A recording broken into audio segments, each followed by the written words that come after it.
Chapter 22 Lili'uokalani, Keahi.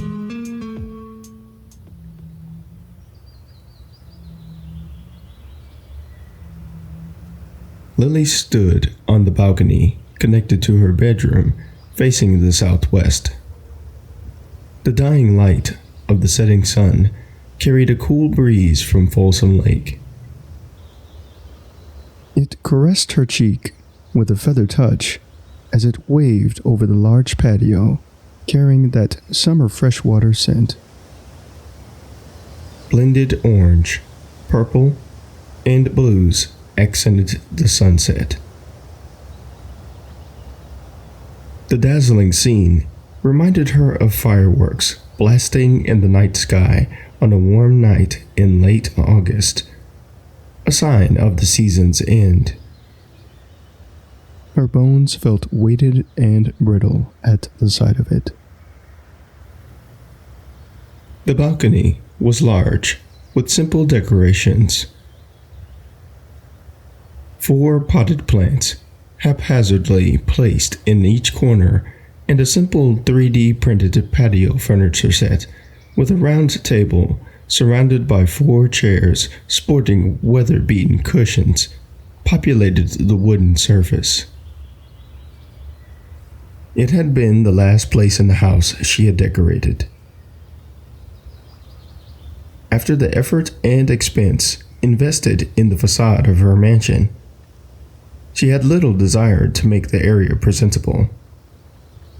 Few people ever got that far into the house anyway. She relaxed her shoulders to allow air to flow from her lungs, then deliberately took in refreshing lake air. With her gaze fixed on fast approaching twilight in the distant sky, her thoughts turned to her family, replaying conversations from the past.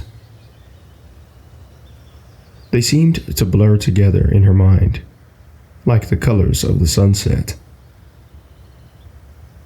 It made it hard for her to know what to feel. "I'm sorry I had to send you away. It's what's best for us both." The lies she told Noe a few hours prior felt natural, almost more so than the strained conversation between them. Lily told her that she needed to leave to go and meet a few old business associates. It felt like the only way to get her to go away, while at the same time keeping her out of the inevitable harm that was stalking its way toward the house. After learning about the threat on her mother's life issued by members of Limnic, years of pain, anger, and disappointment were replaced by Noe's need to preserve human life, even if that life was the mother she hated. She's a fighter, that one. I don't know where that selflessness comes from. Probably from some long-dead ancestor, but not me. Lily thought, after Noe exited her house. Initially, Noe refused to leave. She felt like her presence might make a difference in her poor old mother's life for the first time in decades. Well aware of her intentions and motivations, Lily still sent her away. She had known for years that Limnic would come for her, that he would come for her, but never knew when, how, or where. It had been promised years prior, after she had managed to break free from the wretched and dangerous organization for good. That freedom came at too high a cost. A small mosquito drifted with caution around Lily's face. She swatted at it with her right hand and watched it retreat into the darkening airspace around her. Seconds later, the resulting histamine reaction from the mosquito's bite on her bare calf caused her to reach down and scratch the area. Damn mosquito. The nuisance of the itch reminded her of countless similar bites she had received as a young girl playing in the lush tropical grasses near her birth home on western Oahu. The bites had never bothered her much back then. Going outside and facing the potential dangers of nature were a preferred substitute from those that awaited her at home. Back then, she was a different person.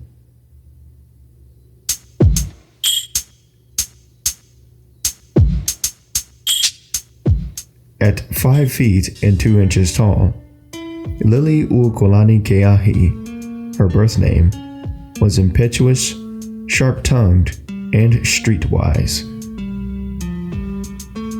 From an early age, she had learned to take advantage of any opportunity or edge afforded to her. An inborn talent for reading people and recalling faces, a razor-sharp intuition, attractive face, exotic curves, and ability with numbers were the skills that kept her alive during those early years. She had acquired none of these things sitting behind a desk and being lectured at. All were inherited evolutionary pearls, formed among the capricious undertows of natural selection's brackish waters. As turtles have shells, jellyfish have venom, and lionfish have spines, Lily had been endowed with these traits. Not for offense or defense, good or evil, but for survival. Nature has no morals, only predators and prey. And young Lily was no one's prey.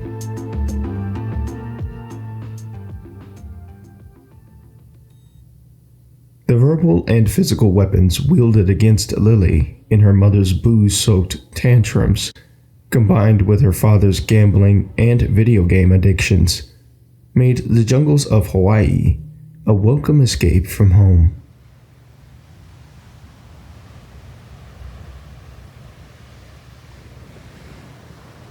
When she was young, she tried to make the island her home, sneaking rides in cabs or Ubers with friends, or just by taking the bus to Honolulu to hang out at the beach.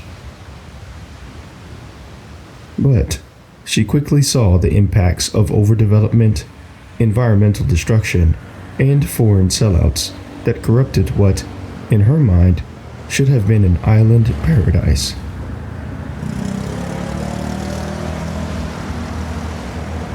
She had the feeling that the island was sinking under her feet from capitalistic offloading of ideals, cultural images, merchandise from the mainland, and rising sea levels.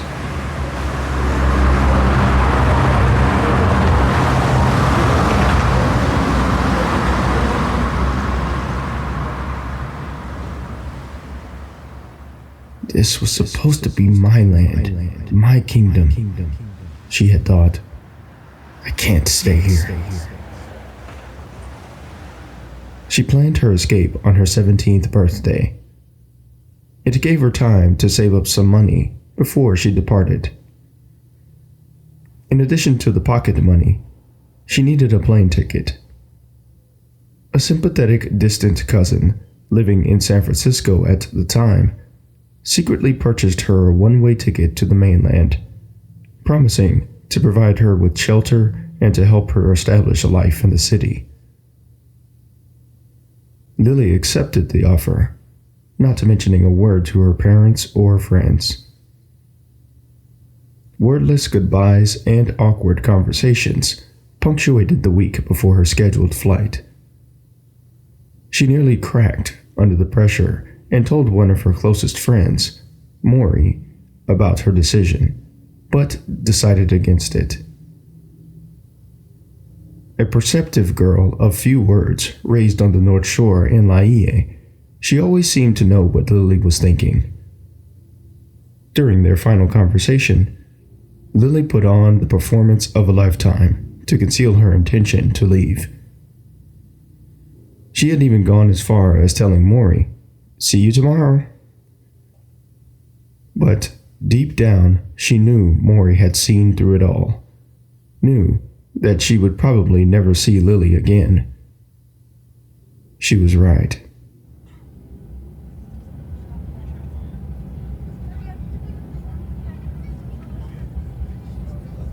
Sitting alone in the cabin of the plane, under Hawaiian Airlines' signature soft purplish pink lighting, she once again considered turning back.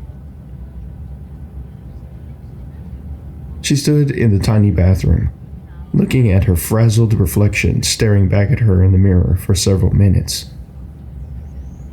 She carried no luggage and could easily walk off of the flight if she wanted to.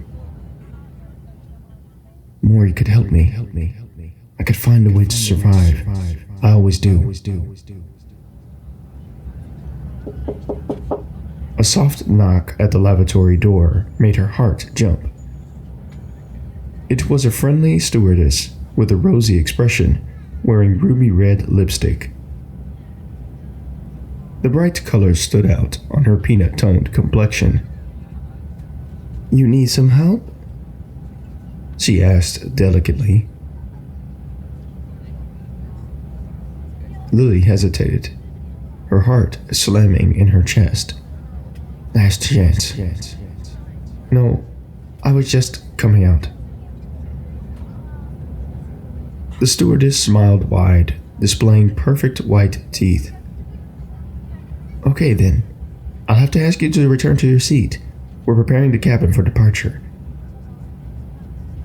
Lily nodded her head, then snaked her way past a male stewardess, cramming a bulging piece of luggage into an already stuffed overhead compartment to reach her seat.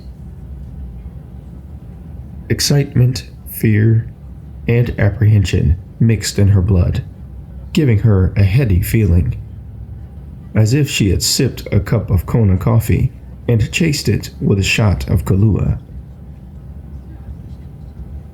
From her window seat, surrounded by strangers and a storm of conflicting thoughts, she watched the only island that she had ever called home slowly grow smaller as the jet ascended toward cruising altitude.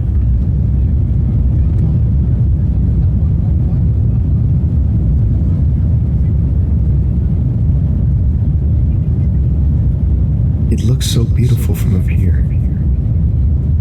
That would be the last time she would ever see the island in person.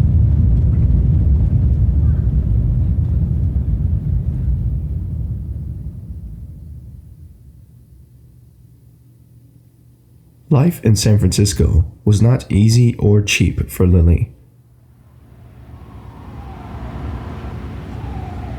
Her body, acclimated to the tropical Hawaiian jet stream, constantly trembled from the cold bay breeze. Worse yet, shortly after her arrival, the cousin who purchased her plane ticket perished unexpectedly in a roofing accident while on the job.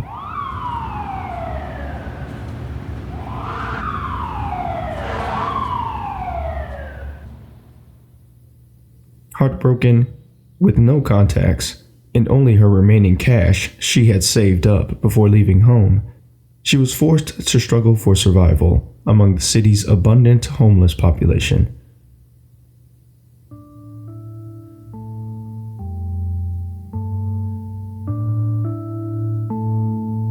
Lily bounced from a group home to a few shelters.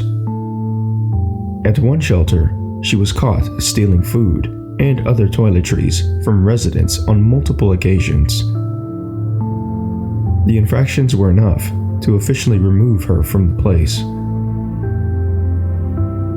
Angered at what she deemed to be a failure of a system, with pride as her only companion, the streets of the Mission District became her home. The winter of 2022 was the longest of her short life. fighting for scraps of dumpster food left by affluent tech workers and tourists, defending herself from the constant threat of sexual assault from doped-up homeless counterparts, theft of what little personal belongings she had, and surviving the chilly weather were all part of her daily activities.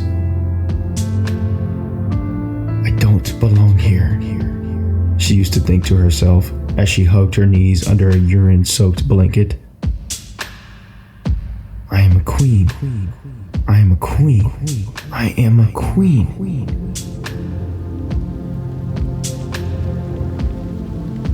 The thought lulled her to sleep nightly. It prevented her from putting an end to her life. A thought that ran across her mind on the darkest of nights.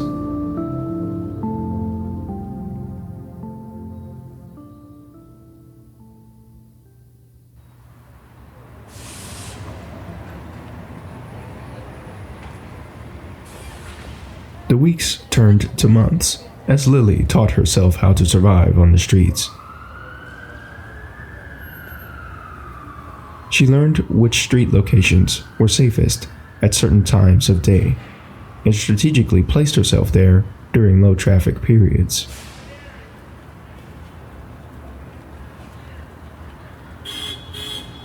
A stolen knife from a drunk man in a wheelchair provided protection. Lily wasn't afraid to brandish it whenever she felt threatened. She carried few belongings. That way, she had less to lose and could change her position every few hours. It was important to be able to recognize when food was clean or dirty. The wrong meal, lifted from a rodent-infested dumpster, could mean days of stomach issues and street defecation. A mistake she had only made once.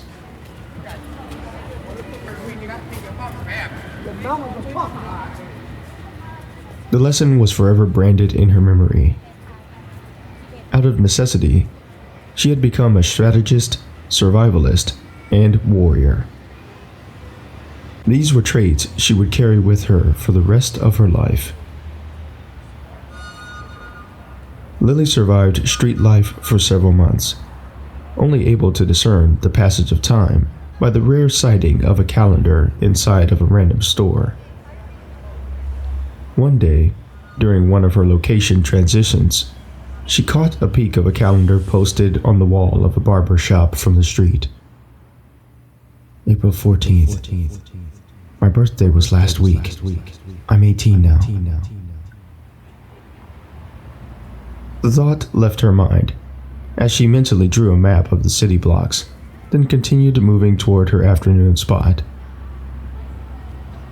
Lily had procured 2 ball caps, one a sun-bleached San Francisco 49ers cap with a tear in the back, the other a San Francisco Giants hat.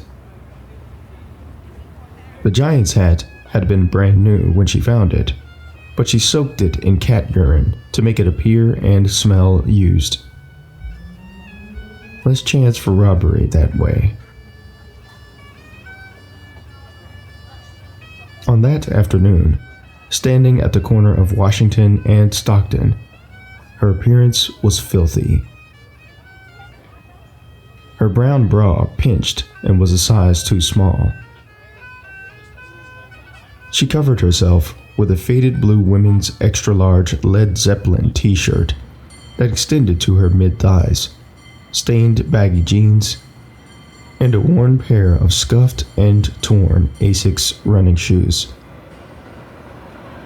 The 49ers cap covered her long black greasy hair and sat above her grimy complexion. It nearly concealed her eyes that looked out to the busy street with a stale gaze. Her body emitted a ripe odor that hovered around her like a fetid essence. The foul mixture of anxiety-produced perspiration, old clothing, and urine functioned as an effective repellent for most pedestrians. I am a queen. I am a queen. Lily repeated the chant to herself, never willing to accept her sordid circumstances as her fate. With the giant's hat turned upside down in her left hand, she held out a thin arm to receive whatever money she could. Most people treated her as if she were invisible, while others dropped change, then promptly scurried away, afraid her homeless condition might be contagious in some way. Lily didn't care.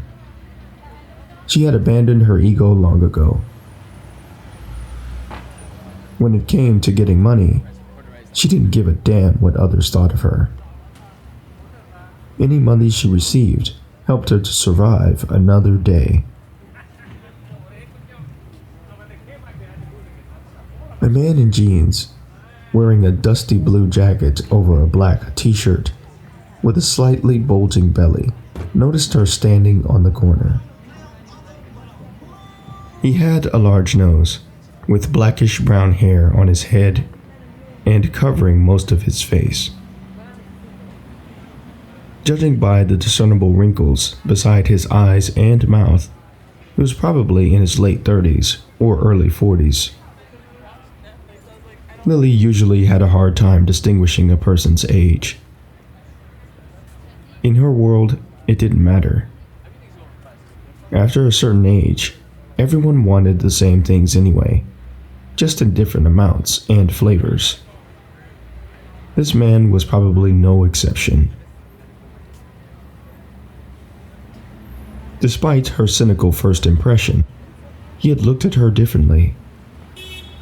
Unlike the other nameless figures moving along the street, he regarded her as if she were a person, not a despicable vagrant with dubious intentions. In his empathic gaze, she glimpsed an inquiry for communication. It was a flicker of humanity, the first she had seen in months.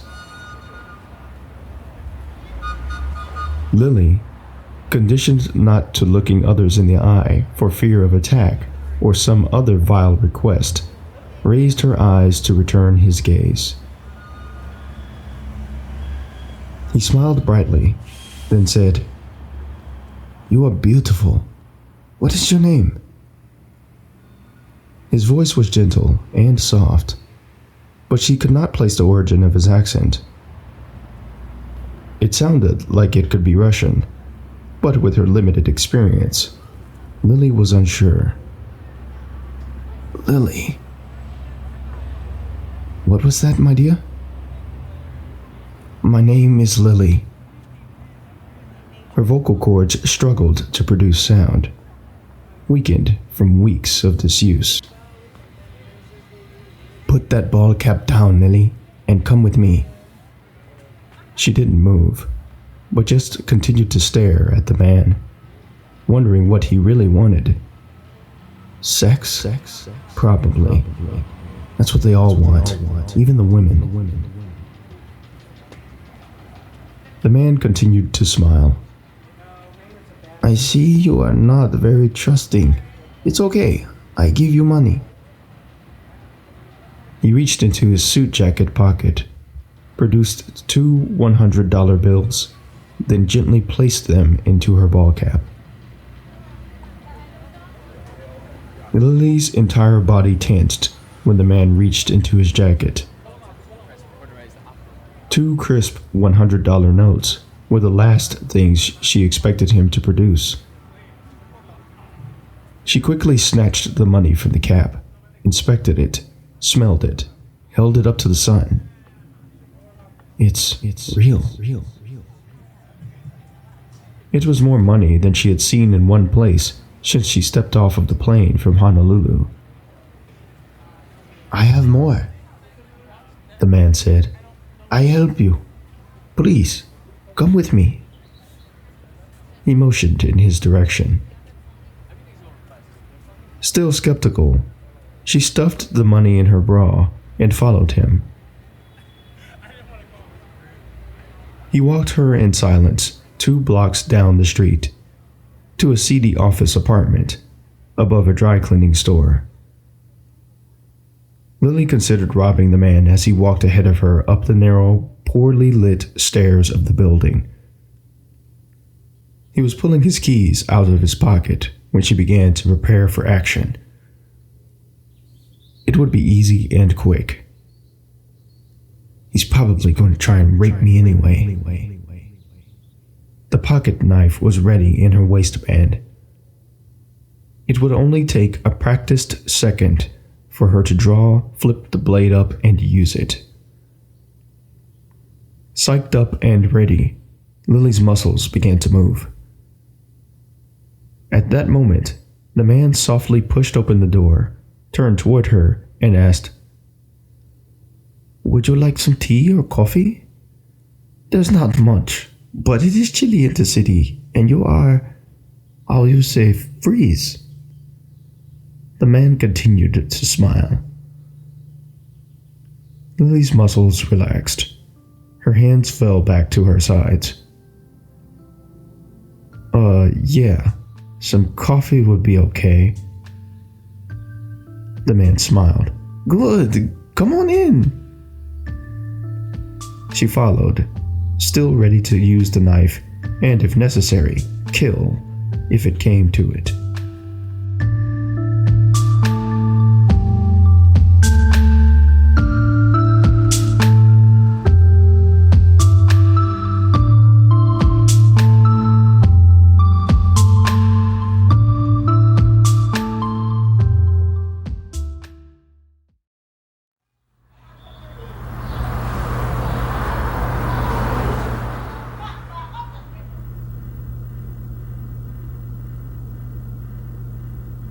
Chapter 23, Rebirth.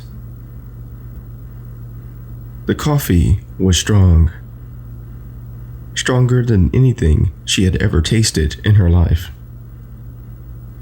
The dark liquid appeared almost black, despite the 2 spoonfuls of sugar the man had placed in it.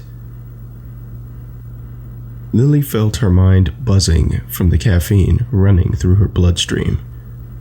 The stimulant and the heat radiating from the steaming beverage's cup caused her hands to tingle as she let another gulp roll down the back of her throat. She hadn't felt this warm since leaving home.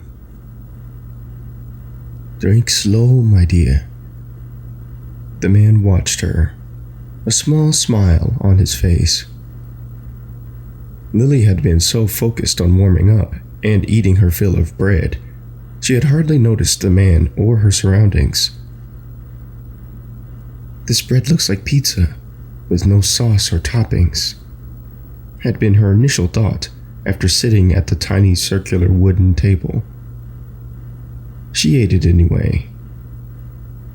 Feeling full from her plate of bread, a sudden desire to sleep overcame her. She fought it, and forced her eyes to scan the man's living space in detail. The apartment was small and shabby, with the living room twice the size of the kitchen. An odd smell permeated, like some type of ceremonial incense had been burned or was burning somewhere. It made the air feel dense, and made Lily's unconditioned lungs and heart work harder than they were used to. A giant brass crucifix sat on a mantel across from a tattered and a sagging couch. Various yellowed photos of assorted people flanked the religious device and made the entire mantel appear as a type of sacred altar. The people in the pictures stood in various poses before a desert backdrop with strange architecture. Where is that place? Perhaps in Europe somewhere? Who are those people?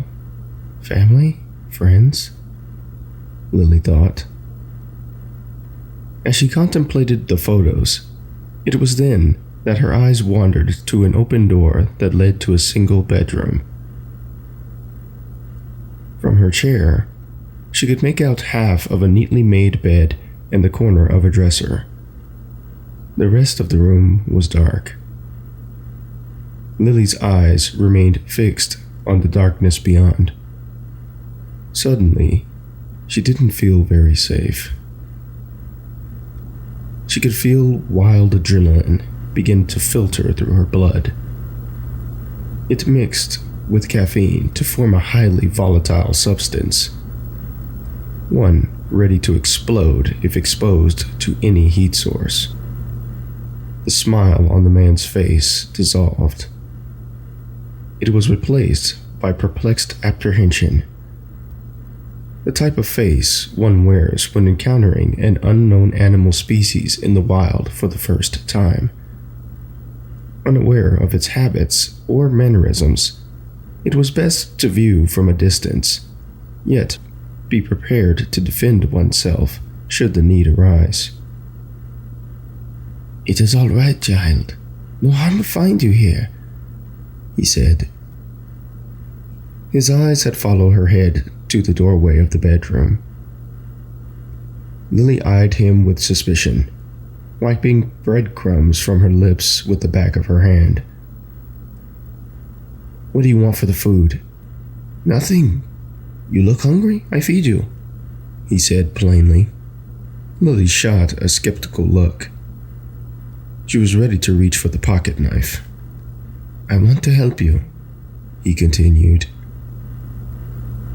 The two stared at each other for what seemed like an eternity to her. Then, the man's eyes fell onto the used empty plates and decorative cups before her. "Excuse me." He stood, collected the dishes, then turned to the sink. The next 5 minutes were filled with the sound of running water and clanging dishes. He washed the plates, cups, and utensils with care and attention, as if he were performing necessary and meaningful work. Then, one by one, in no hurry at all, he placed them on a metal rack to dry. Lily sat dumbfounded. Aware of her fear, she expected him to reach out and grab her from across the table, but no such thing occurred. Why didn't he attack? Finished with the task, he dried his hands on the small towel, then returned his full attention to her once again. Lily was speechless.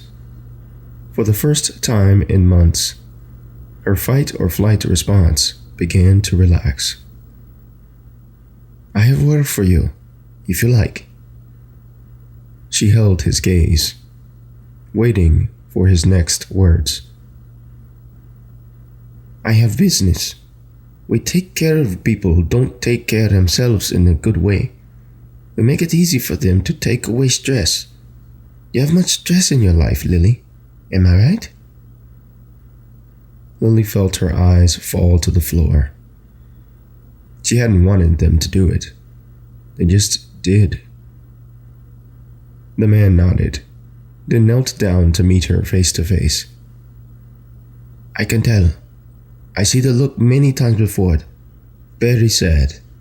I hate to see it, especially on someone so young as you." She wanted to run out of the room, back to the street, back to what she knew.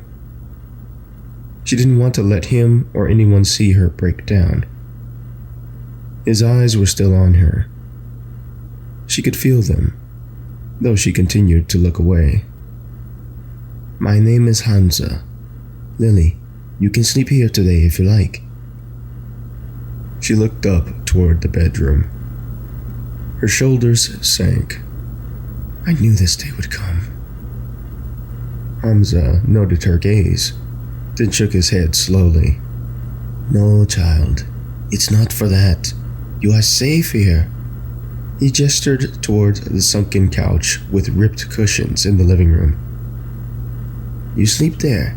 Is it okay?" Lily nodded. She felt out of it and needed rest. Her animal drive silenced, stomach full, drowsiness began to infiltrate her senses. "You sleep now. Rest. We talk later." He helped her stand, guided her to the couch, then walked to the bedroom. Lily laid down without reservation or consideration for her unwashed garments or person. The man didn't seem to mind either. Even though she felt uncomfortable pokes of springs beneath the fabric of the sofa cushions, the surface was like a cloud compared to sleeping on concrete. She let her neck soften when she placed her head on the surprisingly still buoyant armrest. Seconds later, the man who called himself Hamza returned from the bedroom with an old white blanket.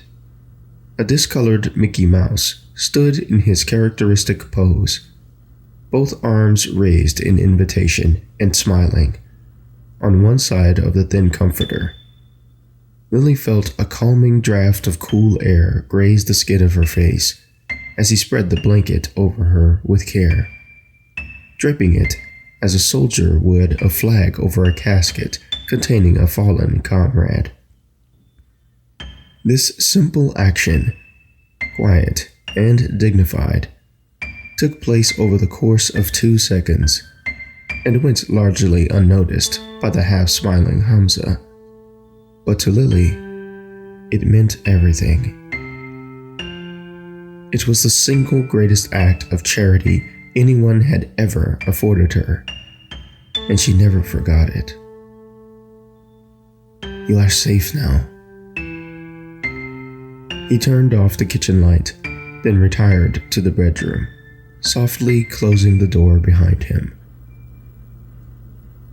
Lily's mind was overloaded with thoughts, feelings, and sensations. She felt as if years of frustration threatened to burst out of her at once. She would have cried, but all of her tears had run dry months ago. Instead, she opted for nightmare-free, uninterrupted sleep. The first such rest she had had in a very long time.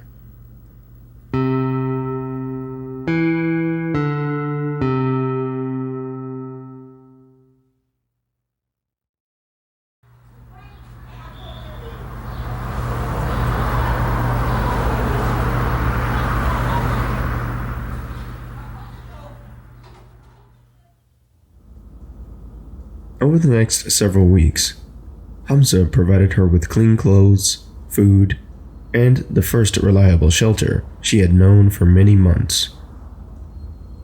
"I'm back," she had thought to herself. Over time, Lily's sense of self began to return. She began to feel human again. He was the owner of a virtual reality pleasure app called Nice Things. He offered Lily an opportunity to serve as one of his models. "You are so beautiful. Any man would love you," Hamza had said to her back then. In the beginning, she had been reluctant to bear all for complete strangers. But she had no high school diploma, nor any other option to make money, so she accepted the gig. What other choice did I have? Standing in the evening breeze on her balcony, her mind roamed the halls of her personal history. She shuddered at the memory. I was so desperate back then, and desperation can lead people to do stupid things. Despite his quiet and calm demeanor, her benefactor harbored a hidden wellspring of ambition. He wanted no part of the low-hanging fruit of the emerging augmented reality sex industry. His eyes settled on bigger fish. San Francisco buzzed with overworked and undersexed tech slaves who often had no time in their hectic startup schedules for real connection.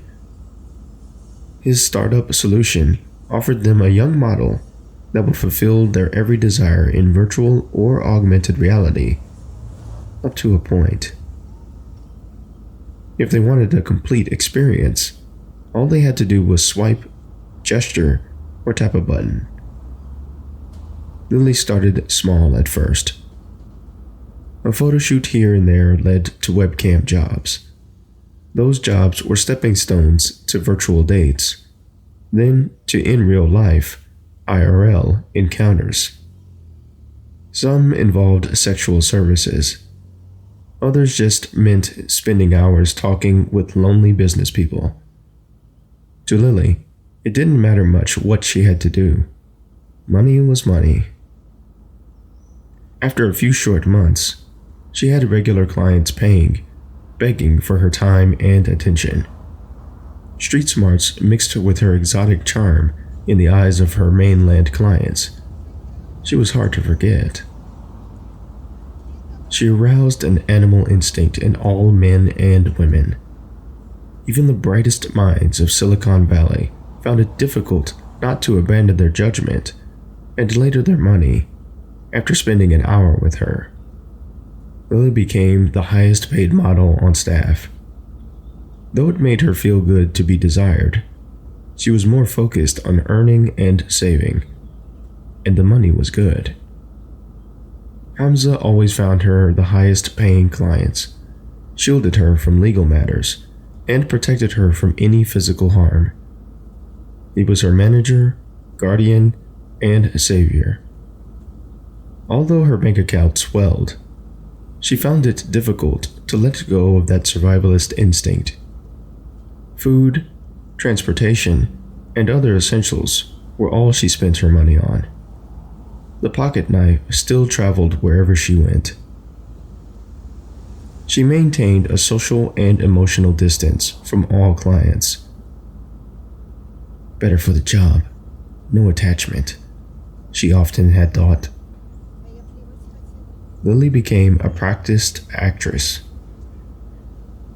Never on script, unreadable by anyone. Making connections always came second to making money. Despite how successful nice things became, Hamza made no visible changes in his lifestyle or appearance as far as she could tell. He still cycled through the same pairs of frayed slacks and jeans, and wore plain suit jackets accompanied by t-shirts. His small apartment remained the same, along with his warm smile anytime Lily came around. One spring evening, a year after Hamza found her, Lily's eyes returned to the ceremonial mantel with the brass crucifix surrounded by the old photos. Hamza never spoke of the ones in the pictures, and had no close friends outside of business associates, as far as she knew. That evening, as they ate dinner, she thought about asking him the following questions. Who are the people in the photos? Where were the pictures taken? What do you do with all the money we're making? But the words wouldn't come. It felt wrong, out of place, like she had no business prying into his private, personal affairs. What made it feel more improper was the fact that he had never asked about her past. How did a young woman like you end up on the streets? What happened to your parents? Why do you carry a knife wherever you go? How long do you plan on staying with me? These were questions Lily would surely have wanted answers to, were their roles reversed. But they never came. Hamza, whatever his reasons for helping her that fateful spring morning, never mentioned the subject, and seemed perfectly content with their relationship as it was. This was yet another reason Lily was grateful to the man. One day, after returning from a job, Lily noticed an open financial spreadsheet on his glowing laptop screen on the kitchen table. Curious, eager to put her natural affinity with numbers to use, she began to review the document. 10 minutes later, the door to the apartment creaked open, and Hamza entered carrying cloth bags full of groceries. When he noticed Lily seated at the table, eyes scanning the computer, A look of surprised amusement colored his face. Do you like what you see? Her eyes rose at the sound of his voice. I was just... She pushed her chair away from the table and stood. I'm sorry. I just didn't know our money was so... good. Hamza laughed softly. It's all right. He placed the bags of store items on the counter, turned to face her, and said, Yes, I have much money. Lily smiled and waited. He looked as if he had more to say. I've seen you look at the numbers before like that. Maybe you don't know this, but I see it. If you like, I teach you how to manage them. That way, you can take care of yourself in the future. I don't do this work forever. I have family in Gibbs. They wait for me. The one in the photos. Lily blinked rapidly in response. He had never spoken of his family before. She wondered what they were like. Were they all gentle and kind like him? Hamza looked as if he still had more to say. I have wife, daughter, and son. My wife and son live in Turkey. Lily swallowed hard, saying nothing. What about the daughter? My daughter, she lives here with me. Lily's spine straightened in the chair as she offered him her full attention, just as he had for her one time. She died 7 years ago, but she is here. I feel her presence every day. I believe that, Hamza said, a joyful look on his face. Lily fought to hold the tears back. In response to Hamza's unshakable conviction, she willed herself to be strong for him and for his daughter, the girl in the picture she had never met. As before, she did not press him further for details. Hamza simply turned to begin unpacking the groceries, while Lily sat, frozen by emotion. A few moments later, she said, I would like to learn numbers. Will you teach me?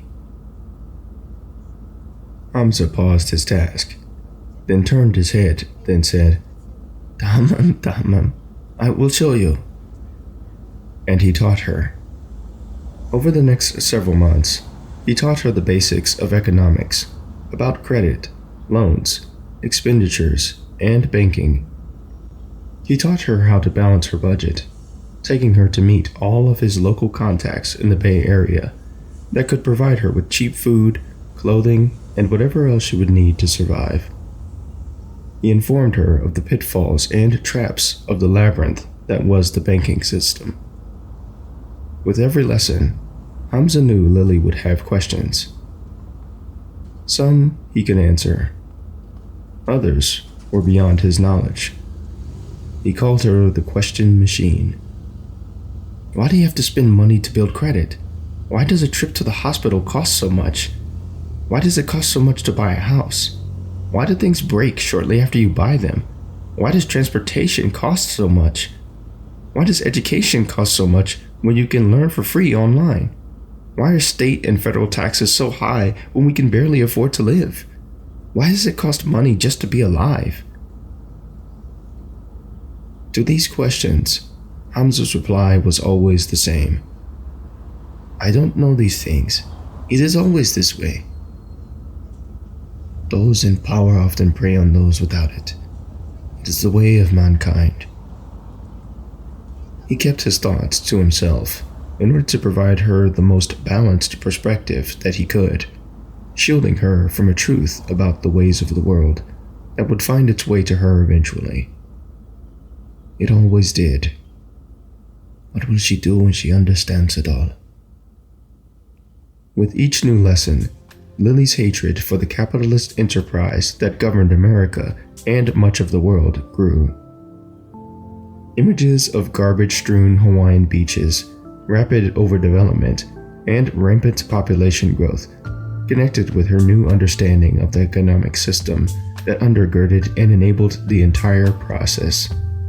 The system is rigged against us all. They keep us poor, grasping at the illusion of the American dream, while our lives work to line their own pockets with cash to keep them in power. She burned with rage and doubled her efforts to understand and exploit the rules of the financial game. In her mind, the only way to fix the system would be to move beyond it somehow, which was exactly what she planned to do.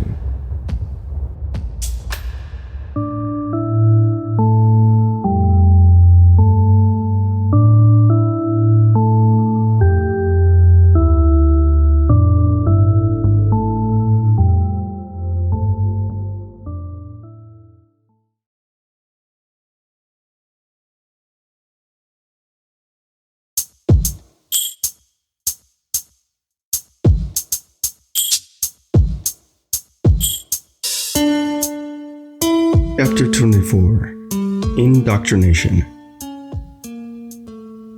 By 2024, just 2 years after arriving in San Francisco, Lily's life had dramatically improved. For the first time in her life, she had more money than she needed to survive. Thanks to Hamza, she was well connected in the entire Bay Area, with inroads to almost any service or business she desired. From food delivery to lawyers, medical care to web design, all were at her disposal at any time, day or night. An advantage Lily made use of to satisfy any need or craving she had. I am a queen. Always was. Whenever she accompanied Hamza to a conference, she always stood out. Everyone wanted to meet the beautiful young woman standing behind him. The looks of shock and surprise on their faces when she began to discuss seed investments and economic strategy among them aided to divert their eyes from her rounded breasts. Her beauty and business acumen were a potent combination that she made regular use of to get whatever she wanted. Lily had even begun to allow her emotional walls to come down by taking timid steps into a relationship with a quiet young man named Victor. He was simple and industrious, working for a mobile janitor app, Mop and Go, when she encountered him sliding a mop dutifully across an empty corridor at a convention center during a business conference in Oakland. He did not speak much, but had a warm smile. It made her feel safe and relaxed, and reminded her of tranquil days on sandy beaches.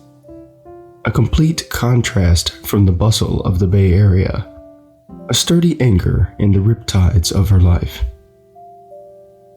Their conversations were always focused on the future.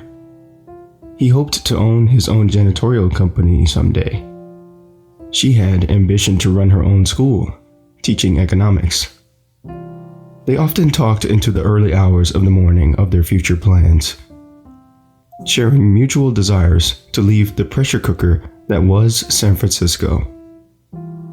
Things were whimsical, almost dreamlike during those conversations.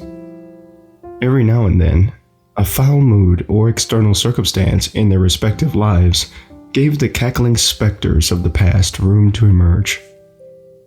Once freed, they roamed between Lily and Victor, placing unseen fingers on vulnerable pressure points, deriving perverse enjoyment from knee-jerk reactions to still sensitive and swollen past wounds. Lily felt like screaming whenever it happened. Victor stopped talking or smiling. He would simply stand up and walk to the nearest space away from her. Lily never asked him about how he had come into the country. The fear of having to explain her past if she chose to talk scared her more than anything else. She was never ready to openly talk about it. She never would be. Talking about their respective past lives was an unspoken vow, an invisible addendum to an otherwise healthy relationship, agreed upon with implied consent. Neither Victor nor Lily ever breached the contract. What they knew about each other's histories originated from extended pauses and moments of silence in between lively exchanges of words, each leaving the other to fill in the gap, to tread lightly over old wounds neither knew how to heal. It was the best both could manage.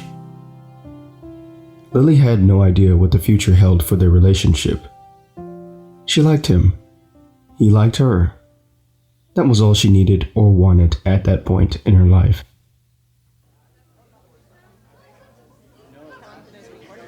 As long as it's one. I went to go find one yesterday, but I wasn't able to do what the each tomorrow. I'm like, Oh, that's great. so I love it. actually, I was getting two. Hope it actually is recording.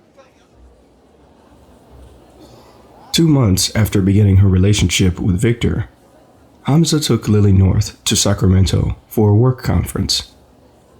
It was there that she saw him. The aquiline-shaped face with piercing gray-green eyes. His confident stance, one hand in his left pocket, the other freely gesticulating, made him appear graceful, as if he were the Duke of the conference, if there ever were such a title. All others were there to serve him.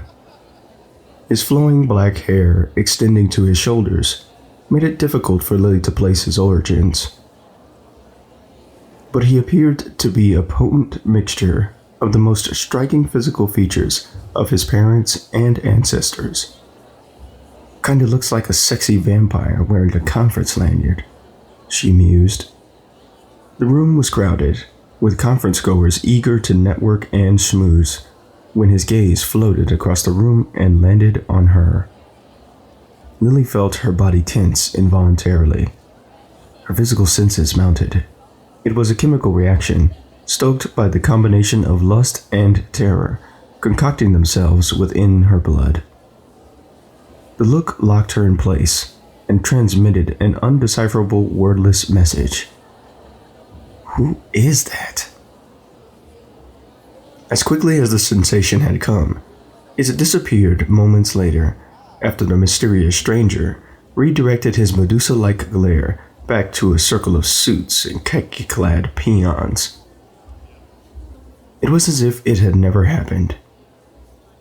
But Lily never forgot that look. She had unknowingly allowed his being to infiltrate her core. And like any addictive substance, she was desperate for more. It would be another month before she encountered him again.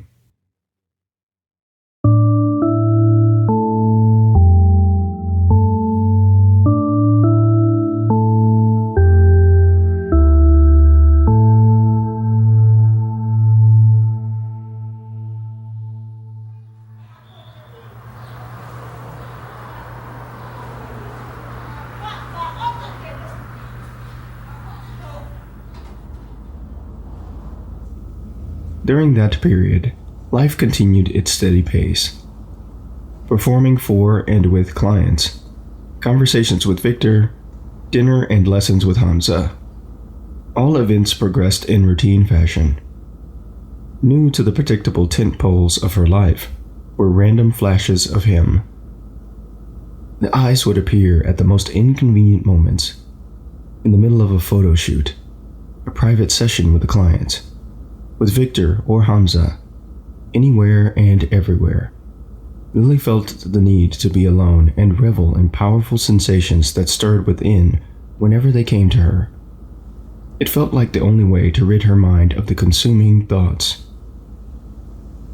Next time, I will meet him, she thought to herself as she lay breathless late one evening on the couch, pulse pounding, an afterglow of delicious satisfaction coursing through her veins.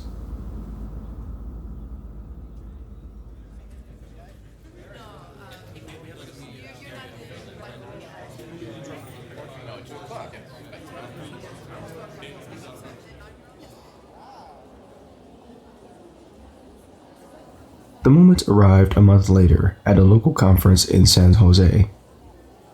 The scenario was similar to the month prior, but this time, Lily waited impatiently for the eyes to find her. She saw him first, sporting a simple gray suit. The jacket, well cut. Dress shirt, black, immaculately pressed. Dress pants, fitted and tight. The complete image made her imagination run amok with carnal yearning. Lily's eyes wandered up and down his frame as she circled him from afar, prowling and hunting. When other clueless conference-goers approached him, obstructing her view, she pivoted to the refreshment table for a better vantage point. She did not want to lose sight of him. As she pretended to refill a cup of water at the snack table while sneaking furtive glances in his direction, a known business associate of Hamza's, who was also one of her clients, engaged her in conversation. She was tall, black hair with gray streaks, and a plain-looking middle-aged woman who Lily always dreaded speaking with. Not because she was one of her conversation-only clients, but because her life was so boring and average, Lily found nothing appealing about talking to her. Her stilted words, topics, and mannerisms were the epitome of maladjustment and showcased her inability to adapt to the habitat of the conference. Forced words, laughter at unfunny things, ill-timed topic transitions, and her half-hearted undertaking of platonic physical contact made the encounter unpleasant for Lily. Lily thought, here is a lower creature, unsuited for survival in the jungle of modern society. She may be smart, but she doesn't know when to shut up. She listened to the woman's voice, but heard no words. She nodded, smiled, and even managed to flirt. The woman often requested this, a little during her period of captivity. But all of the actions took place on autopilot. Her attention was magnetized by him on the other side of the room. She caught glimpses of him beyond the boring woman's bobbing head, but like an inconveniently placed street billboard advertising legal services after a car wreck, she hindered the beautiful view. When the awkward woman finally walked away, Lily exhaled relief when she still saw him there, standing among his followers. His lips were moving at a steady clip as he explained something to the group. All in the circle could sense the power of this man. Lily knew it. Just as she prepared to change positions again, his eyes found hers. The lips kept moving at the same cadence, but the eyes flicked onto her for the briefest of moments. Mid-stride, in her 4-inch royal blue Manolo Blahnik pumps, Lily froze. She had to confirm what she was seeing. Then it came again. Another one, and another one. From across the room, he shot a series of unmistakable looks directly at her. He knows. Lily panicked internally, fearing somehow he could see right through the fabric of her pearl-white Milano silk blouse to her accelerating heartbeat. In her royal blue business suit, her long hair pinned up in a professional manner, and sparkling studded earrings, she looked the picture of professionalism. But inside, she was quaking with nervous anticipation. Among the herd of collared shirt-wearing nobodies and suits, he exchanged handshakes. His business concluded, the man she hadn't been able to remove from her head for the last month began to glide with a smooth gait toward her. Oh, shit. He's coming this way. She felt her mouth become dry at the sight. She took slow breaths as she had taught herself to do in between vigorous client sessions to calm her nerves. By the time he reached her across the room, she appeared to be the picture of tranquility, ready to perform. I saw you last time in one of these, he said with a smile. What's your name? She leaned forward slightly to test him with her exposed cleavage. It's Lili'uokalani, but everybody calls me Lily, she said. mustering a neutral tone. He kept his eyes focused on her. If he had noticed her chest, he gave no hint of it like most men. Passed the breast test, I see. Interesting. Nice to meet you, Lily. I'm Janus. He extended a hand for a handshake. Lily promptly returned it. His hands are so soft. These conferences are bullshit, aren't they? His words had an edge of cynicism, despite the smile on his lips. Yeah, you know it. Just a bunch of fucking posers flinging business cards at people and hoping they land in someone's hands that can take them from being rich to crazy rich. He laughed heartily, although he kept the volume low at a proper conference laughter volume. You're right. I've always thought about it that way too. He shoved his hands into his pockets, yet kept his eyes fixed on her. So, Lily, what is something that excites you? Her eyes grew wide at the directness of the question. She could feel waves of excitement building, like the moment before a roller coaster's initial drop. Fear combined with potential exhilaration aroused her. Wow, you don't waste any time, do you? Janus shook his head and laughed. No, I didn't mean it in that way. What I mean is, what is something in your life that brings you light passion or any other genuinely good feelings? It could be writing, or building a website, or really anything. The smooth vibrations of his voice caused the expanding flame to die down in a controlled burn. She felt slightly embarrassed at her presumption. Oh, I see. I knew that. They laughed. I guess I'd like to get away from all this tech nonsense and start up a school that teaches economics to people. Our current education system is pretty poor at teaching people how to manage finances in our predatory capitalist society. He raised an eyebrow and smirked. I agree with you 100%. A school sounds like a wonderful idea. By the way, out of curiosity, why did you ask me about what excites me? A girlish giggle escaped her lips. Most people at these things just ask, what do you do? Then base their reply on if what you do can help them make more money. His face darkened. Intense features eclipsed his polite conference facade. This was his real face. Lily could tell. It's because I believe people are more than their appointed or chosen profession. When we ask people what they do, we force them into the schema in our minds apportioned for doers of that work. It deprives them of their dignity as an independent soul. In short, I think it's dehumanizing, and just plain lazy. Lily unknowingly had an expression of shock on her face. The way he spoke sounded so absolute, as if his words would be written down in some archaic text for all of humanity to analyze and reflect upon for generations.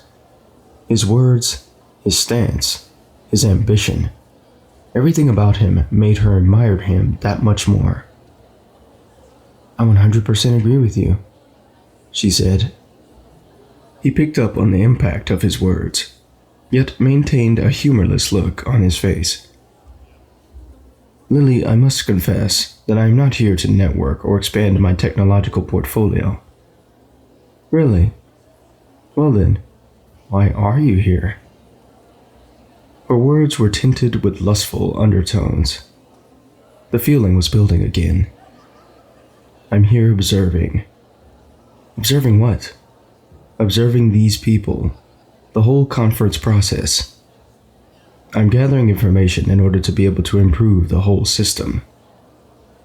The flame within her died down to smoldering embers, ready to ignite at the smallest provocation. The deadened fire made space in her mind for her inquisitiveness to reappear. What do you mean? She moved closer to him, violating conference etiquette for proper social distancing. She was close enough to catch hints of his woody cologne, to feel heat radiating from his body. Janus did not recoil. He smiled, then leaned in at a conspiratorial angle toward her head. The light breath from his mouth tickled the sensitive hairs of her ear, serving as delicate foreplay. It was prelude for bigger things to come. I'm working on a huge project with a few other people. We're not looking to go viral or become the next tech gods. There are already plenty of them to go around. What we want to do is reboot society. Lily's curiosity turned into intrigue at the ambition of his words. She had heard dozens of people talk about pipe dreams of benefiting society or helping the less fortunate, but most of it had been loose talk. Just words to make themselves feel better about their true aim of maximizing profits, to make themselves and circle of friends richer and more powerful at the expense of others. Something told her Janus did not fall in with that crowd. He meant what he said. His tone signaled a resolute willingness to accept whatever financial and reputational risk to achieve his goal by any means necessary. Lily felt a pleasurable tingling run through her body, as if an invisible circuit within her had been completed, allowing electricity to flow free and powering critical intimate nodes. Her body held a powerful charge. During a standard blink, she kept her eyes closed, savoring the sensation. When she opened them, Janus regarded her with a guarded grin. The kind that she saw when someone had revealed a big secret and was anxious for approval, recognition, or anticipated judgment. Sounds pretty ambitious. How will you do it? She whispered in his ear. Close as she was, the beat of his pulse throbbed in his neck in the corner of her eye. Its rhythm picked up speed, becoming more pronounced than it had been only seconds prior. So he is a man after all. Janus straightened his posture, then smiled playfully. I can't tell you. Why not? Because you don't have a plan? She pouted and backed away slightly, her eyes and lips remaining at flirtatious angles. He shook his head. I assure you, we have a plan. I don't know if I can trust you. The hawk eyes stared into her, searching and searching for confirmation of trust. Lily stared back, doing her best to inspire and win his confidence. After several seconds, she knew it would not happen here. It was Janus who broke the silence between them. What's your email address? I have something that I want you to read. He pulled an old iPhone from his pocket and unfolded it. She gave him the address. What is it? With swift taps and swipes, he entered the address, located several files and links, and sent them to her. Lily felt a series of vibrations in her suit jacket. It rippled across her midsection, stoking the glowing embers, ready to ignite again. Take a look at what I sent you when you get a chance. He smiled, then turned on a heel to depart. After you've read through the literature, if you like what you see, please contact me via email. We're looking for like-minded people such as yourself to join us and make our vision a reality. He paused, scanned her body from head to toe, lips curling into a smile. It was very nice to meet you, Lily. With that, he moved into the sea of conference attendees and vanished from sight.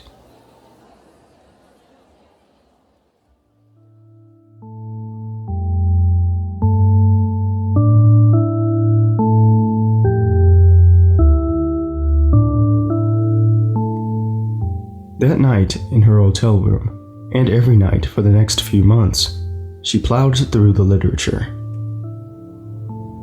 The extensive reading list included several works by 20th century philosopher and polymath Noam Chomsky, the ancient revolutionary Karl Marx, Adam Smith's Theory of Moral Sentiments, Homo Deus by Yuval Noah Harari, Arundhati Roy's Capitalism, A Ghost Story, and Paul Mason's Post-Capitalism.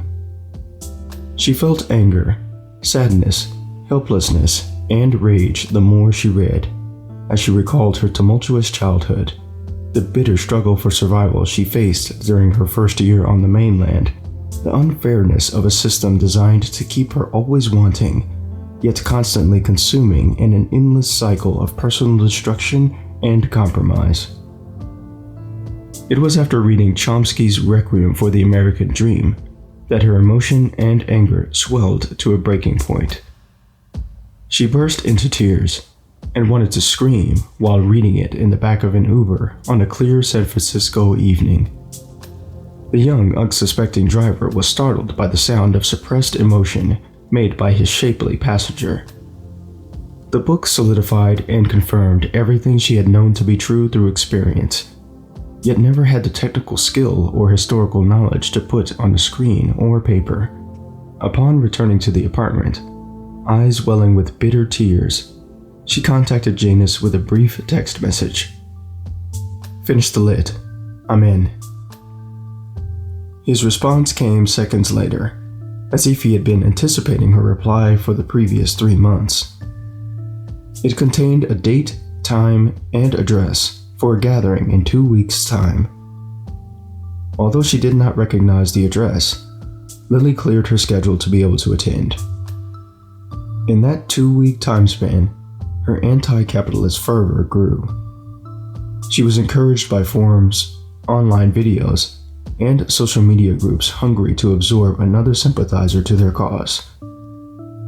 Janus sent her more articles that fanned the flames of dissent already blazing within her.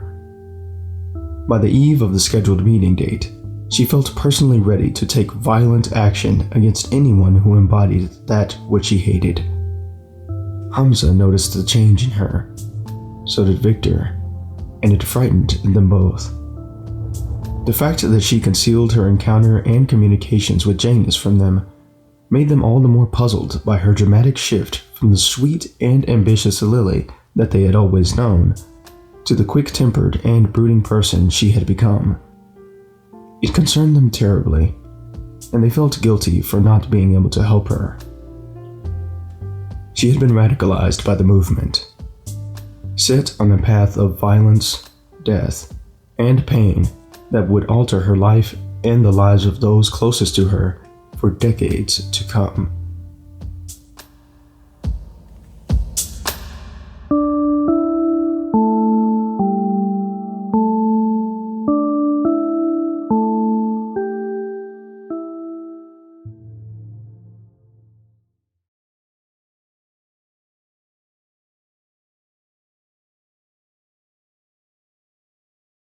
Chapter 25, Founders Day.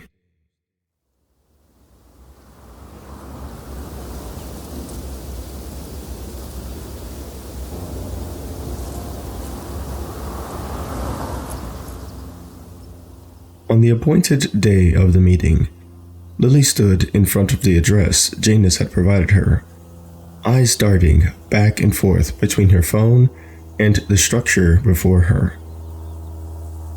This can't be the right place. The map application displayed no alternate addresses. The building stood alone, a solitary construction among dried grass and brown dirt. The exterior was a husk of whatever purpose it had served in generations past. It seemed to be still standing only due to the robust red brick skeleton protecting it from its exposed position in the sun and the terrible winds. It had taken Lily over 3 hours and 4 different Uber rides to make the journey to the location from San Francisco, with each driver becoming increasingly wary of her chosen destination. "Why you want to go there?" the final driver croaked. He was an elderly Latino man who could barely fit in the driver's seat. His protruding belly made contact with the steering wheel. "I'm just curious and I want to take some pictures," she responded dryly. She wished he would just shut up and drive. The driver muttered something in incomprehensible Spanish and proceeded to drive to the town of Byron. A Spanish radio station playing at a low volume from the right front speaker was the only sound she heard during the remaining 25-minute journey. Standing outside of the clearly abandoned and crumbling building, in Neiman Marcus jeans and a low-cut pink t-shirt, Lily felt nervous. Unconsciously, she zipped up her light jacket up to her neck as if it would protect her from some danger she couldn't see. Memories of the nightmares of dark alleys, her mother's fist, a wrinkly hand grasping under her clothes, all swirled around her, making her tremble. Maybe this was a mistake. I can get a ride back to the nearest town. Her shaking fingers reached for the phone in her pants pocket and examined the screen. She realized there was no service where she stood. There was probably no service for miles. Her heart began to thump uncontrollably, and her airway tightened. She felt as if she might drown while standing. When she knelt down, the effects of the panic attack hit her like a tidal wave, ravaging her ability to think or move. She placed a hand on the ground in a sprinting position. The desire to flee to an unplanned location was an overwhelming force. Lily, hey, are you alright? The smooth voice penetrated the cloak of confusion that had woven its way around her head like a tar-colored cocoon. I know that voice. She felt a soft hand touch her shoulder with the greatest care. It was Janus. She knew. The effects of the panic attack began to withdraw with his presence. He helped stand her up, turned her around, strong hands clasping onto both of her shoulders. Oh God, you've been crying. What happened to you? There was genuine fear and concern in his voice. Lily straightened her posture and wiped her eyes. It's nothing. I'm alright. It's just stuff from the past. And this place is kinda fucking creepy. He laughed, happy to see her sense of humor returning. His hands released their grip from her shoulders. You're right. I apologize that we didn't choose a more comfortable or closer location. You could have told me we were meeting at some abandoned hotel in a ghost town. She lightly slapped his arm. His face flushed from the unexpected contact. You're right. Sorry about that. I wanted there to be an air of mystery to the meeting. I think things are more interesting that way, don't you? She nodded, feeling better and safer with Janus near her. It had been a while since he had seen him in person. Come in. Everyone is already here. The light from the afternoon sun peeked through sparse cloud cover to bathe what Lily guessed was the former entrance, in sunlight punctuated by the shadows of old window frames. She was happy to have made the last-minute decision to wear a jacket. The air here was chilly, without thousands of people and man-made structures to generate and hold any heat. As they stepped through into the lobby of the old Byron Hot Springs Hotel, Janus made a circling gesture with his hand toward the floor, making Lily aware of sharp concrete debris, cracked tiles, and other potential hazards at her feet. He noticed that her gaze was angled upward. Her jaw slackened with disbelief as she took in elaborate and colorful graffiti present on the walls, pillars, and floors of the hollowed-out hotel. What is this place? She asked, her mind racing with questions.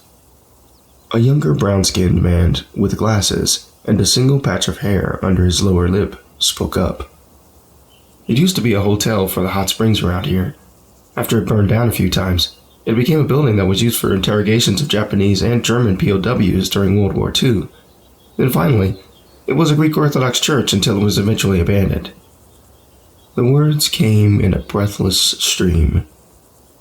almost as if he had been waiting to share them with the first person willing to listen. "Now, we've given it new life as our staging ground," he said proudly. "Thank you, Mr. Wikipedia," Lily quipped. "Lily, this is Barto Cooney." Janus gestured toward the spectacled youth. "Barto, this is Lily." Lily shook Barto's hand. The flaccid slickness of the grip, the way his eyes darted from her face to the floor, informed her that he had not spent much time around women. Despite his winded introduction, she sensed his amiable personality. In his plain dark green no-brand polo shirt and standard jeans, he was a textbook nerd.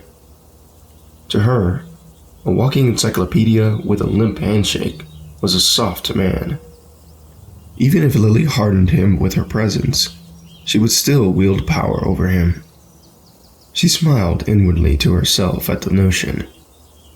Well, what do I know? People can change. An older man with pale skin, who appeared to be nearing middle age, with traces of gray dotting the stubble on his chin and on the sides of his thinning head of hair, emerged from behind a graffiti-laden pillar.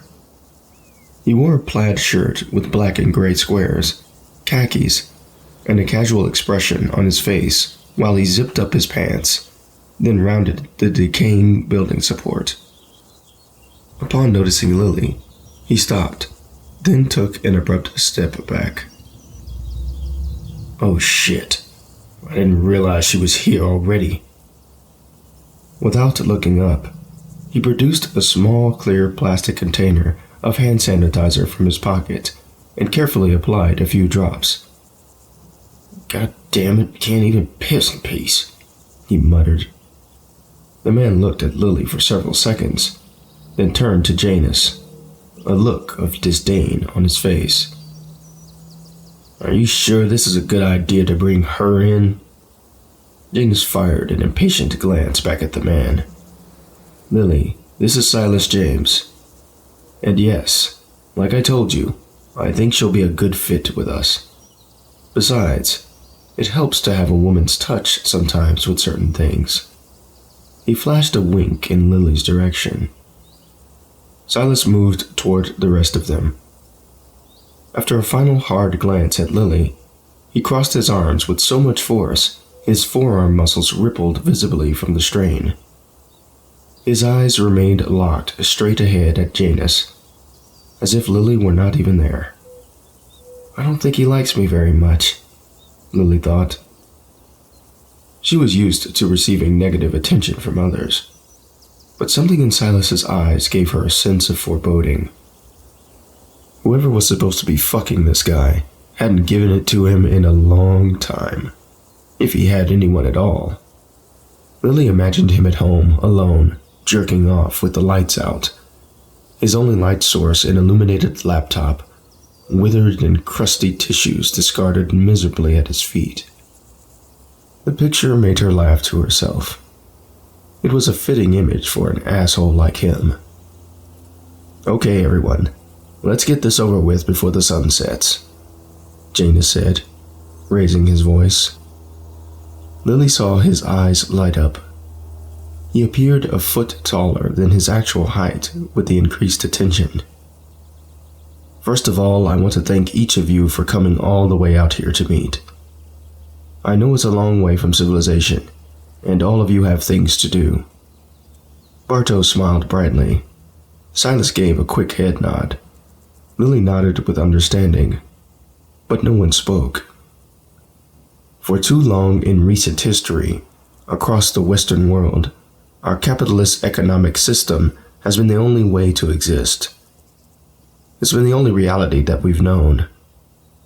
From an early age, buying, consuming, and competing are stamped into our young minds. We spend the rest of our lives in the purgatory of that cycle.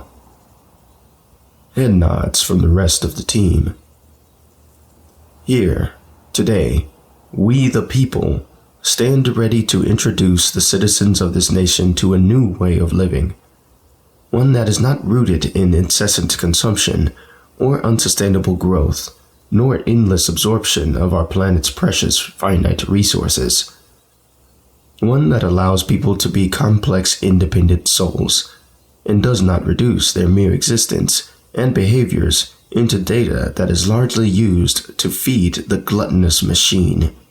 One that will make us be more human and connected than we have been in recent decades, even with the technological interventions that have been ubiquitous since the dawn of this century.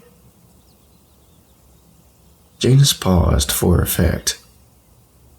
Lily noted a visible vein jutting from his neck. Cereus will be the reorganization of society that many of us have hoped for after all these years of hate-inspired nationalism, corporate takeovers and bailouts, environmental destruction, and widespread disenfranchisement with government, banks, and other well-known institutions. These entities, once benevolent and forward-thinking in their creation, have devolved into self-serving mafias that place their own profits, survival, and legacies far above the interests of the people that they serve. Janus's audience of 3 stood motionless, hanging on every word. Of course, we can't blame the corporations and the government for all of our problems.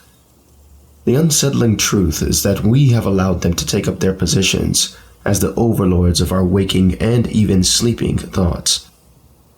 Millions of inhabitants of the Western world treat their technology better than they treat the people that they're closest to in their lives. They certainly give it more attention.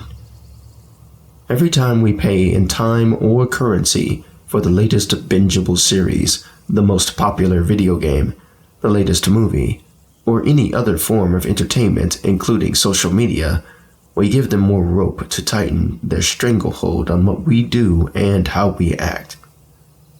Amen, Bartow muttered. Tactics that the companies use to keep us buying, eating, binging, watching, consuming, have become so sophisticated that we can't even tell when they're being employed upon us. Many times, they even make us think that our choices originated from our own cognition, when in reality, the seed for wanting or doing was planted long ago, watered by a steady drip of technological suggestion that nudges us to make choices that serve their ends every day. Silas remained quiet, but his eyes were locked on Janus. With Cereus, we plan to re-empower the people of the world, to take back their inherent divine birthright as a living entity to choose their own destiny, not just to have it carefully charted by false hopes of the American scam underdog story that we are fed to believe in. For today's underdog is tomorrow's tyrant. This is true in the business world, as well as in any other sector where competition for monetary consumption determine the rules of the game. He motioned toward Silas. Silas has activated his network and secured a location for our first Comville. Lily raised her hand.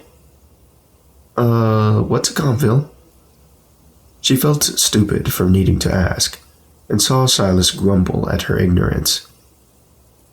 Janus's expression remained serious as it had during the entire harangue. It is what we will call our communities that are organized under Cereus. A portmanteau for community and village. We want our society to embody community among its members, and the feeling of a small village. Oh, makes sense to me, Lily said plainly. Janus continued. Bartow and I have secured generous donations from all manner of supporters on several social media channels.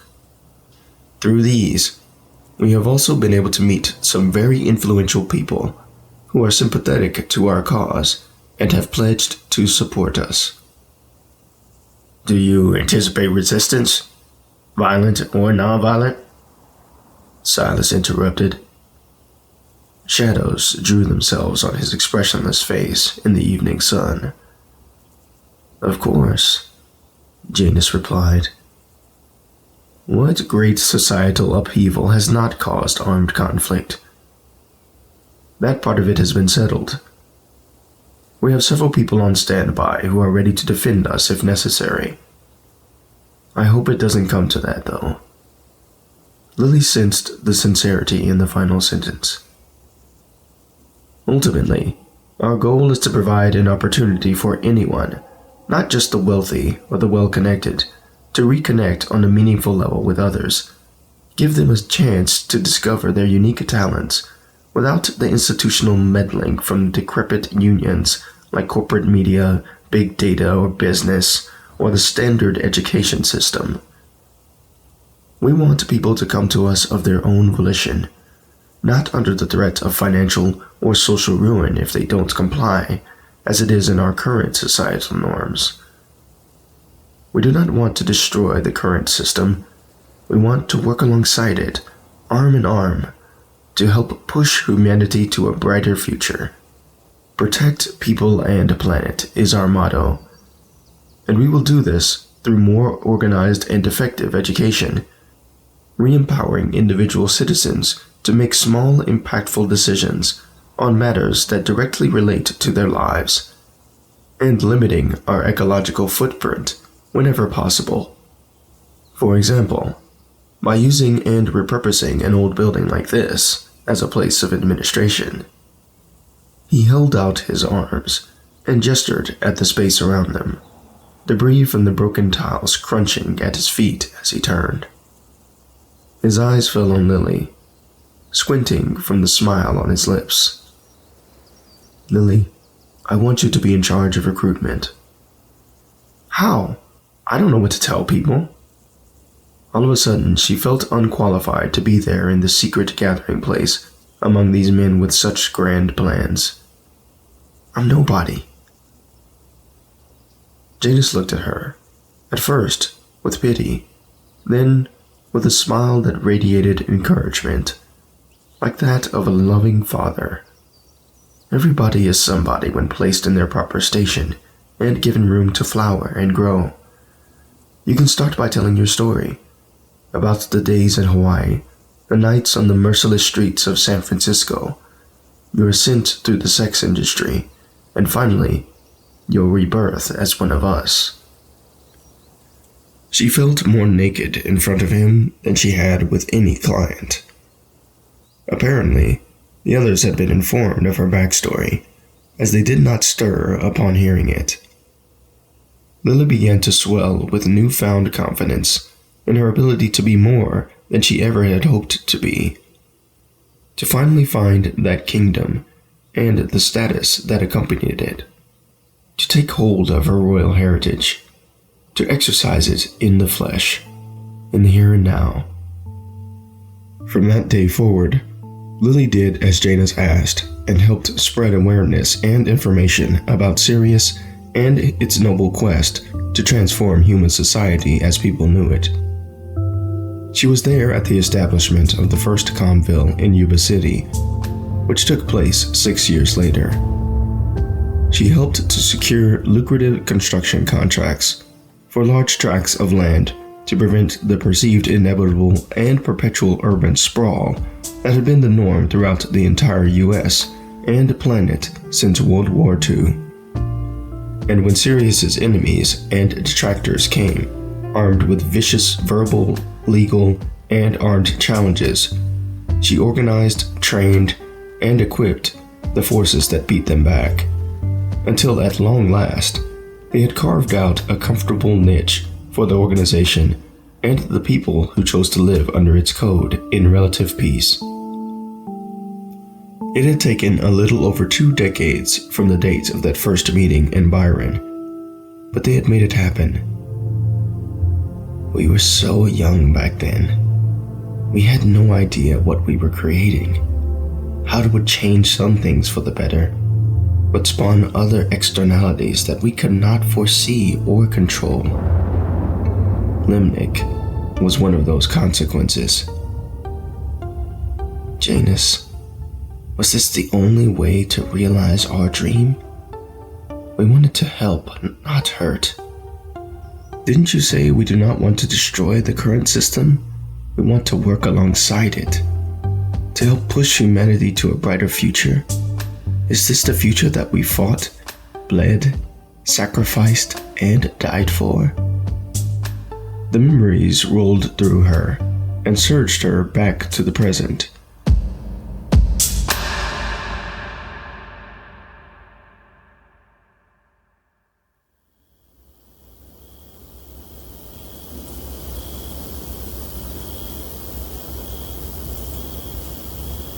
She sat in her chair on her balcony, tears streaming down her face. A blanket of summer stars now covered the blackened sky, with the tops of trees at the height of the balcony gently rocking, pushed by the force of light breezes. She leaned her head back in her chair and closed her eyes, taking a deep breath. The sting of the mosquito bite made her itch. She leaned over to scratch her leg. Fingers passing over withered, dry skin reminded her of the time-ravaged body she inhabited. I feel so old, so worn out. Hello, Lily. The smooth voice sounded deeper and raspy, but it was unmistakable. Janus. She snapped her head behind her, then stood as quickly as she was able to meet his gaze. The face looked old, with indentation marks deeply set in the forehead from a lifetime of dissatisfaction with others and himself. He wore a dark blue shirt, black jeans, and brown hiking boots. Simple clothing.